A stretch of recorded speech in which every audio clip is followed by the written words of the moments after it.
An entire village gone, not destroyed, not burned, not abandoned by choice. Gone completely, silently, without warning. No bodies, no footprints, no signs of a fight. Just an eerie emptiness where hundreds once lived, laughed, loved, and worked every single day. This is the story of a West African village that vanished in the late 1700s and left behind one of the greatest unsolved mysteries of the slave trade era. If you love stories like this, stay with me, because this one only gets darker the deeper we go. So let's begin. It happened on a coastline where the sun rose every morning over warm waters, and fishermen pushed their carved canoes on to the open sea. Life in the village was simple but beautiful. Woven mats, mud brick homes, narrow paths lined with cassava gardens, and the rhythmic sound of drums almost every evening. Children played barefoot on the sand. Women prepared food over open fires. Elders told stories under the giant baobab tree. Nothing seemed unusual the night before everything changed. People cooked their meals. Families shared conversations. The drums echoed as the moon climbed. And one by one, lamps inside the round huts went dark as people drifted into sleep. But somewhere between the moon reaching its peak and the first light of dawn touching the horizon, the entire village disappeared. When the fishermen returned that morning, they expected to smell breakfast cooking or hear children laughing. But instead they saw smoke from cooking fires still rising, yet nobody tending them. They called out names. No answer. They walked deeper into the village. Still nothing. A pot of yam porridge sat on hot coals untouched. A wooden spoon lay on the ground as if dropped mid-stir. A cloth wrapper, half folded, moved gently in the morning breeze. A stool sat overturned, the earth slightly disturbed beneath it, but there were no footprints, no drag marks, no sign of running, no sign of a chase. The fishermen split up, running into every hut. Inside one home, a baby's toy lay in the middle of the floor. In another, a half-written palm leaf message remained unfinished. In another, someone's sandals were positioned neatly at the door, untouched. Every hut told the same story. Life had paused in the middle of ordinary moments. The fishermen ran to the farms, empty. They checked the paths leading inland, untouched. Went to the water's edge, nothing. Fear spread fast. Soon villagers from neighboring settlements arrived. Some fell to their knees, whispering prayers. Others called out loudly, hoping anyone would answer. But the silence was suffocating. Nobody could understand how an entire community could vanish without a sound. And then someone pointed toward the sea. Far out on the horizon, foreign sails, large ships, long shadows on the water, unfamiliar shapes gliding slowly away. And instantly, a chilling realization spread. Slave ships. For decades, these ships haunted the West African coast like predators, always watching, always waiting, always hunting for human cargo. But this village had never been attacked before. It was small, quiet, full of fishermen and farmers. Not a place valuable enough to attract such a large raid. And yet, here they were, fading into the distance. Speculation began immediately. Some said the slavers came at night, moving like shadows, surrounding the village quietly and forcing everyone out at gunpoint before they could scream. Some argued there would be signs of struggle, blood, broken doors, footprints, chaos. But there were none. Others believed the raiders used drugs, herbs, or smoke to knock the entire village unconscious before carrying them to the shore. This theory frightened people the most. It meant the raiders were not just violent, they were skilled, organized, methodical. Someone else suggested the villagers were tricked into leaving, perhaps by a familiar voice or someone wearing clothing of a trusted people. But what could convince an entire community to walk silently into captivity? Rumors then turned darker. Several elders insisted the raiders had inside help, someone who knew the layout of the village, the routines of the people, the exact moment when everyone would be asleep. Someone who marked the right night for the attack, but there was no name, no suspect, no confession, just a haunting possibility. By midday, hundreds gathered to search every inch of the surrounding land. Some men followed small paths into the forest, calling out until their voices cracked. Others climbed trees looking for broken branches that might show struggle. A group walked along the coastline, scanning the sand for footprints. But the tide had erased everything. It was as if the earth itself did not want the truth to be found. As night fell again, the elders prepared rituals. They poured palm wine onto the ground. They chanted old protective songs. They begged the spirits to reveal what happened. Some claimed they heard whispers from the dark forest. Others saw movement between the trees, small shadows, quick and silent. A few believed these were the ghosts of the missing villagers, unable to cross into the next world because their deaths were unnatural. But the elders did not linger. They knew better than to remain in a place touched by such deep, unexplained evil. By the second week, the village was abandoned. People refused to rebuild. They said the land was cursed, swallowed by darkness. Grass overtook the paths. Termites devoured the roofs. Winds carried sand over the doorways, and the village slowly disappeared from the earth. But the story was passed down, generation after generation, until it reached historians. And in the late 1800s, nearly 100 years later, a discovery was made that shocked researchers.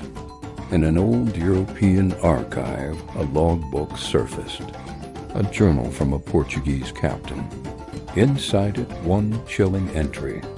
A night raid at the small, unnamed settlement was successful. Over 200 captives secured. They never saw us coming. The date matched. The region matched. The method matched. But the entry ended with something even more disturbing.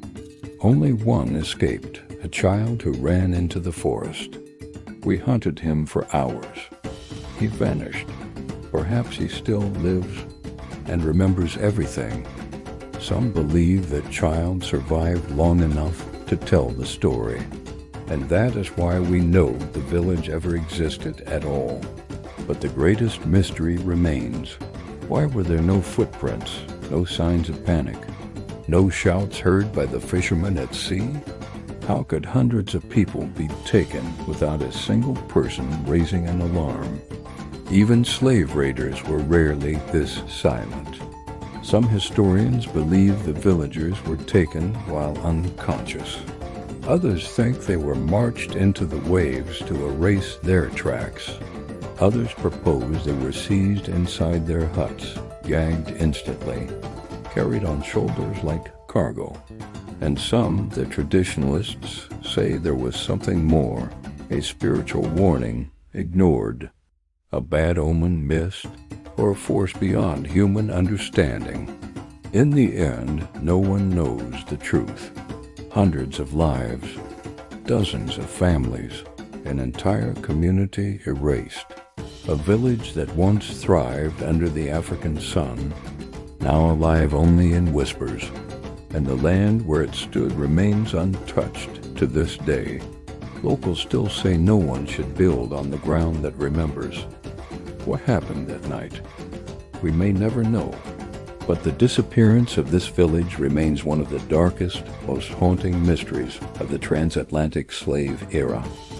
A silent wound in African history that time has never healed.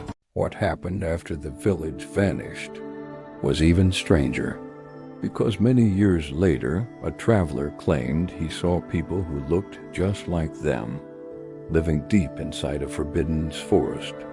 Some said it was impossible. Others whispered that the missing villagers weren't dead at all. They were hiding from the world. For decades, people believed the vanished village was gone forever. Their abandoned homes became silent ruins, slowly swallowed by vines and tall grass. Birds nested inside clay huts. Wind moved through empty windows like ghosts. The land remembered them, but no human voice ever returned. Until one day, the story reopened itself. In 1803, nearly 30 years after the disappearance, a traveling herbal merchant named Okai arrived in a distant inland region. He was a wanderer who traded healing leaves, powders, and spices between kingdoms. But one evening, while returning from a market path, he saw something unusual. Children with deep dark skin and adorned with shimmering seashell beads were playing under a huge ancient baobab tree. Nothing strange about that, except their facial marks.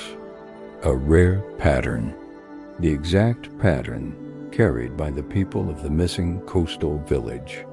Okai froze where he stood. He had grown up hearing the legend, the village that vanished overnight, the people taken by silent raiders. He knew those markings. Everyone did. They were unforgettable. But these children, they looked exactly like the people the world believed were gone. Before he could speak, the children noticed him. They stopped. They stared. And suddenly, they ran fast into the deep forest. Okai called out, "Wait, I know your people." But the forest swallowed them in seconds. Locals warned him to never enter that forest. "The forest is alive," they said. "Those who enter do not return." It was called Akorimu, the silent forest. Some said escaped captives lived there secretly. Others believed spirits guarded the trees. But Okai couldn't get the vision of those children out of his mind. Months later, he returned, this time slowly, following tiny clues. A broken clay pot, a footprint near a stream, a woven basket left drying in the sun. Signs that someone lived here, someone who avoided being seen. On the third day, he stepped into a hidden clearing, and his breath caught. There were huts, dozens, smoke rising gently from underground fire pits. People speaking in a dialect he hadn't heard since childhood, the dialect of the vanished coastal village. Okai stepped forward with his hands raised. Immediately, young guards appeared, spears pointed at him, silent and tense. Then a tall woman walked out, powerful, calm, carrying the presence of leadership. She said her name was Ebini, daughter of the last chief of the missing village, and she told him the truth. Yes, slavers had raided the village decades ago. They came at night. Many were captured. Many were killed. But a small group, led by Ebeni's mother, escaped into the forest. Over the years, other escapees found them, men and women who broke free from chains, children who slipped out during transport, warriors who refused to die on foreign soil. They built a hidden sanctuary inside Akorimu, a place slavers feared to enter, a place guarded by traps, scouts, and an old ancestral shrine. Their small band eventually became a hidden nation. Okai asked the question that haunted everyone outside. Why didn't you return home? Why stay hidden all these years? Ebeni's answer was heavy. The world outside hunts us. This forest protects us. Out there we are property. In here we are free. Okai stayed among them for days. He learned their survival methods: smoke hidden beneath leaves to avoid detection, silent whistled languages, scouts who moved like shadows. They had turned the forest into a living shield. These were not broken people. They were survivors who rebuilt themselves. Before Okai left, Abeni made him swear never to reveal their location. "The world destroys us," she said. "Promise me." He promised, and kept that promise for years. But secrets don't stay buried forever. Eventually, fragments of his story leaked out through travelers and merchants. People began searching for this hidden forest tribe. Explorers entered the woods. Hunters came. Curious strangers wandered in. But by the time they reached the clearing, the hidden village was gone. Abandoned huts, empty fires, footsteps erased by wind, no signs of struggle, no graves, no bodies, just like the first time they had vanished again. Some believe they moved deeper into the continent, building a new hidden city where no outsider could find them. Some think they merged with maroon communities in the Caribbean or Brazil, people who carried similar stories of escape, rebellion, and secrecy. Others say the forest embraced them, that they became spirits protecting future runaways in the centuries that followed. No one knows the truth. What is known is this: the village that disappeared once, disappeared twice, and their descendants may still be out there, living quietly, hidden among forest shadows, choosing freedom over recognition, refusing to let the world that hunted them ever find them again. Their story is a reminder that many histories were not lost. They were hidden, protected, preserved by those who refused to let their people die in chains. And somewhere, deep in the forgotten corners of Africa, the mystery of the missing village may still be alive, waiting for someone brave enough to find it, if it wishes to be found.